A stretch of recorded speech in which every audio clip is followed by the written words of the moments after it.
بسم اللہ الرحمن الرحیم۔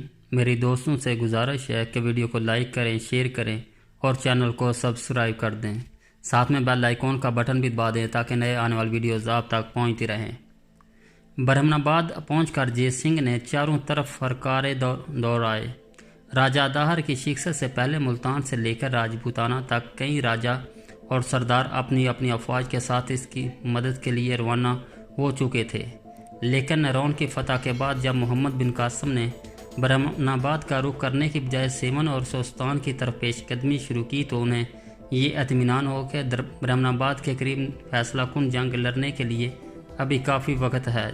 جون میں دریا بھی زوروں پر تھا اور کسی کو یہ امید نہ تھی کہ محمد بن قاسم اسے عبور کرنے کے لیے پانی جانے کا انتظار نہیں کرے گا، اس لیے انہوں نے راستے کی منزل نہایت سکون و اطمینان سے طے کی۔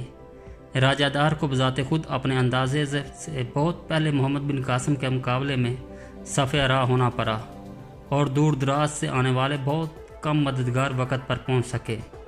سندھ کی افواج کی شکست اور اس سے زیادہ راجہ داہر کی موت کی غیر متوقع خبر نے ان میں اکثریت کو بددل کر دیا اور جے سنگھ کی مدد کے لیے برہمن آباد پہنچنے کی بجائے واپس ہونے لگے۔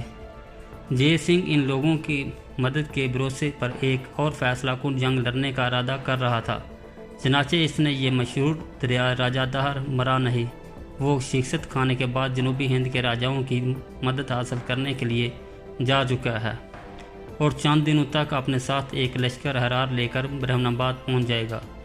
جے سنگھ کے اہلکاروں نے مایوس ہو کر لوٹنے والے راجاؤں اور سرداروں کو یہ خبر سنائی تو وہ آخری فتح میں حصہ دار بننے کی امید پر ایک کے بعد دیگرے اس کے جھنڈے تلے جمع ہونے لگے۔ محمد بن قاسم کے پاس یہ خبریں پہنچی تو اس نے فوراً پیش قدمی کی۔ جے سنگھ کے جھنڈے تلے تقریباً 50,000 سپاہی جمع ہو چکے تھے، اس لیے اس نے شہر سے باہر نکل کر محمد بن قاسم کا مقابلہ کیا۔ محمد بن قاسم کی فوج میں بھی سندھ کے عوام کے علاوہ کئی سردار شامل ہو چکے تھے۔ ان سرداروں کی قیادت بھیم سنگھ کے سپرد تھی۔ برہمن آباد کے دیواروں کے باہر گھمسان کا رن پڑا۔ جے سنگھ کے راجپوت ساتھی نہایت بہادری کے ساتھ لڑے اور سندھی سپاہی عربوں کے جھنڈے تلے اپنے ہم وطنوں کی ایک بڑی تعداد دیکھ کر بد دل ہو گئے۔ بھیم سنگھ کے بعض پرانے ساتھیوں نے اس کی آواز پر لبیک کہا اور جنگ شروع ہونے سے پہلے ہی مسلمانوں کی فوج کے ساتھ آ ملے۔ پھر بھی جے سنگھ کو نئے مددگاروں کی فوج کی تعداد پر بھروسہ تھا، اس نے بہادری سے مقابلہ کیا۔ تیسرے پہر سندھی فوج کے پاؤں اکھڑ گئے اور جے سنگھ 20,000 لاشیں میدان میں چھوڑ کر جنوب کی طرف بھاگ نکلا۔ برہمن آباد کے شاہی محل کے ایک کمرے میں راجہ داہر کی سب سے چھوٹی اور سب سے زیادہ محبوب رانی سنہری مستند پر رونق افروز تھی۔ رانی کا نام لاڈی تھا۔ اس کے خوبصورت چہرے پر حزن و ملال کے آثار تھے۔ چند خادمائیں اور سرار ارد گرد ہاتھ باندھے کھڑے تھے۔ پرتاپ رائے سر جھکائے آہستہ آہستہ قدم اٹھاتا کمرے میں داخل ہوا اور رانی کے قریب پہنچ کر آہستہ سے بولا، مہارانی، جے سنگھ کو شکست ہو چکی ہے اور دشمن تھوڑی دیر میں شہر پر قبضہ کرنے والے ہیں۔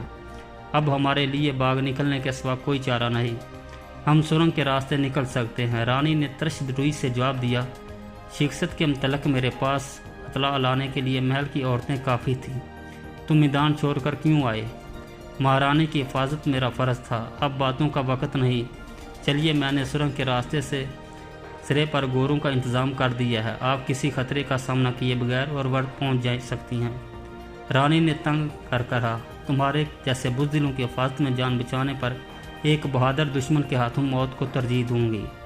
پرتاپ رائے نے افسانہ ہو کر کہا، یہ میرے ساتھ انصاف نہیں، میں آپ کا وفادار خادم ہوں، تمہارے لیے انصاف کا وقت آ چکا ہے۔ یہ کہتے ہوئے رانی مستند سے اٹھ کر کھڑی ہو گئی۔ پرتاپ رائے نے پریشان ہو کر کہا، مہارانی آپ کیا کہہ رہی ہیں؟ میں آپ کی بھلائی کی بات کہتا ہوں۔ رانی نے گرجتی ہوئی آواز میں کہا، تم اس ملک کے سب سے بڑے دشمن ہو، سندھ پر مصیبت تمہاری وجہ سے آئی، مہاراج کو عربوں کے ساتھ جنگ مول لینے کے لیے تم نے ورگلایا، جے رام کو تم نے ہمارا دشمن بنایا، بھیم سنگھ اور ادے سنگھ جیسے بہادر سپاہی تمہاری وجہ سے دشمن کے ساتھ جا ملے، پچھلی جنگ کے میدان میں سب سے پہلے بھاگنے والے تم تھے اور اب تم میری جان بچانے کے لیے نہیں بلکہ اپنی جان کے خوف سے مجھے اپنے ساتھ لے جانا چاہتے ہو۔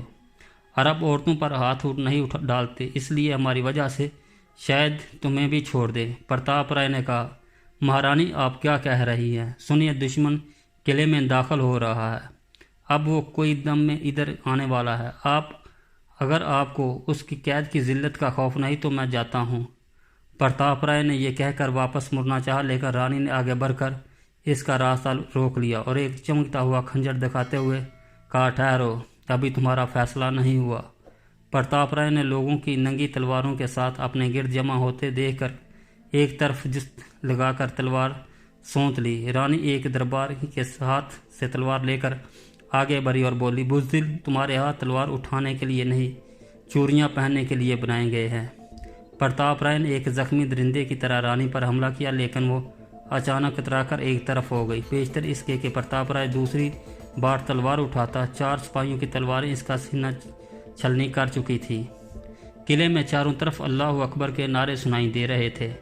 رانی نے محل کے بالا خانے کے ایک دریچے سے چاروں طرف نگاہ درائی۔ قلعے کے دروازوں پر سندھ کے پرچم کی بجائے اسلامی پرچم لہرا رہا تھا۔ نیچے کشادہ صحن میں مسلمانوں کی فوج جمع ہو رہی تھی۔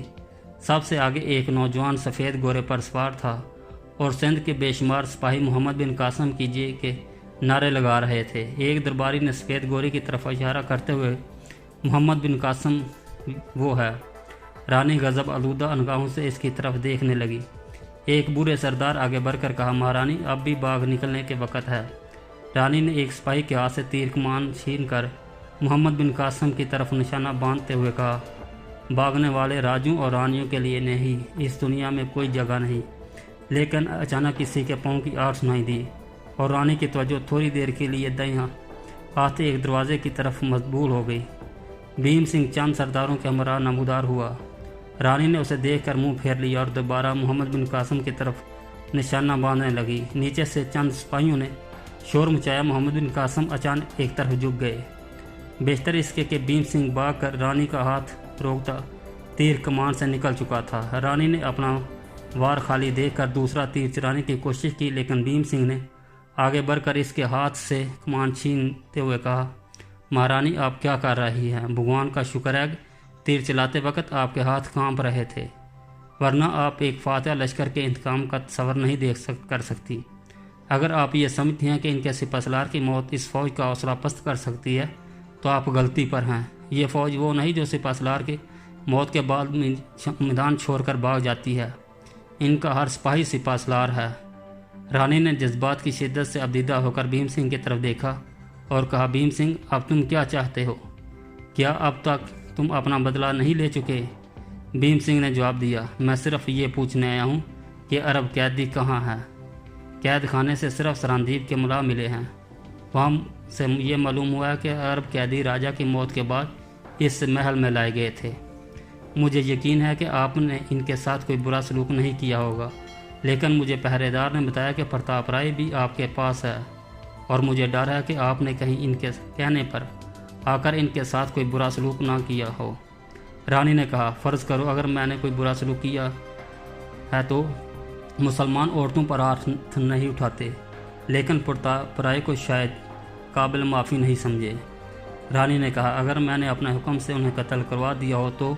بھیم سنگھ نے چونک کر جواب دیا، تو میں یہ سمجھوں گا سندھ کو ابھی اور برے دن دیکھنے ہیں، لیکن مجھے آپ سے یہ امید نہیں۔ میں محمد بن قاسم کو بتا چکا ہوں کہ آپ نے ہمیشہ قیدیوں کے متعلق مہاراج اور پرتاپ رائے کے خطرناک ارادوں کی مخالفت کی ہے اور وہ اس کے لیے آپ کے احسان مند ہیں۔ رانی نے کچھ دیر سوچنے کر کہا، اگر میں ان کے قیدیوں کو دشمن کے حوالے کر دوں تو وہ یہاں سے واپس چلا جائے گا؟ بھیم سنگھ نے جواب دیا، فاتح لشکر کو کوئی شرط ماننے کے لیے مجبور نہیں کیا جا سکتا۔ ہمیں اس کے ساتھ مسالت کے جو مواقع ملے تھے وہ ہم نے طاقت کے نشے میں ضائع کر دیے۔ اب وہ اپنی فتوحات کے سراب کو ہندوستان کی آخری سرحد تک لے جانا چاہتے ہیں۔ تمہیں یقین ہے کہ وہ اورور پر حملہ کریں گے؟ ہاں، وہ شاید 4 دن کے اندر ہی اورور کی طرف پیش قدمی کر دیں، اور میں اس لیے بھی آپ کے پاس حاضر ہوا کہ اورور کی حفاظت راجکمار فنی کر رہا ہے۔ آپ شاید یہ پسند نہ کریں کہ وہ مسلمانوں کے گوروں کے سموں کے نیچے کچلا جائے۔ قیدیوں کو محمد بن قاسم کے حوالے کر کے آپ اس کی جان بخشی کروا سکتی ہیں۔ اس کے پاس جس قدر سپاہی ہوں گے اس سے زیادہ سپاہی محمد بن قاسم کی فوج میں سندھ سے شامل ہو چکے ہیں۔ راجکمار جس قدر بہادر ہے اس قدر نا تجربہ کار ہے، وہ عربوں کا مقابلہ نہیں کر سکتا۔